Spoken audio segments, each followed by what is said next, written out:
C'était là, dans Israël, un jeune entrepreneur de la province du Dalaba. Changeons de chapitre, l'Assemblée nationale a adopté pour la 37e fois le projet de loi portant prorogation de l'état de siège dans les provinces de l'Ituri et celle du Nord Kivu. C'était au cours de la séance plénière de ce mardi, dirigée par Christophe Mbosso-Kodia. À l'issue des votes, 279 députés nationaux ont dit oui sur les 84 députés ayant pris part à cet exercice. 5 ont dit non et il n'y a eu aucune abstention.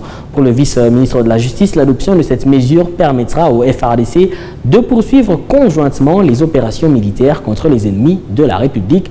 Plus de détails dans cette correspondance de Félix Matouzi, notre correspondant depuis Kinshasa. Les projets de loi portant autorisation de la prorogation de l'état de siège sur une partie du territoire de la République démocratique du Congo. Les élus nationaux ont voté sans débat mardi le projet de loi portant autorisation de la prorogation pour la 37e fois consécutive de l'état de siège sur une partie du territoire national. Ceci à la suite de la motion d'ordre du député national Paulin Odiane qui a estimé l'inutilité d'engager un débat autour de ces projets de loi étant donné qu'une réunion d'évaluation de cette mesure sécuritaire exceptionnelle réunira sous peu les acteurs concernés autour du chef de l'État ainsi que les circonstances particulières liées à la guerre d'agression imposée au pays par le Rwanda.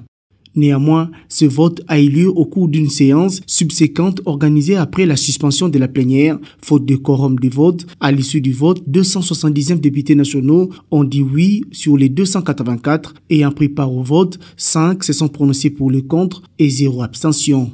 Dans l'économie de ces projets de loi, le vice-ministre de la Justice a justifié cette énième demande de prorogation par le fait qu'à ces jours, les forces de défense et de sécurité sont engagées sur les théâtres des opérations afin de démanteler toutes les forces du mal, en particulier les rebelles terroristes de M23, sous-traités par le Rwanda.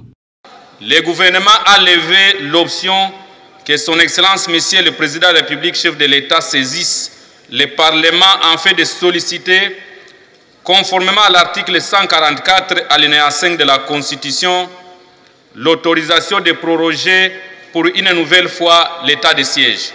Par ailleurs, la commission PAJ a présenté son rapport relatif à l'examen de la proposition de loi fixant les principes fondamentaux relatifs à la protection et à la réparation des victimes de violences sexuelles liées au conflit.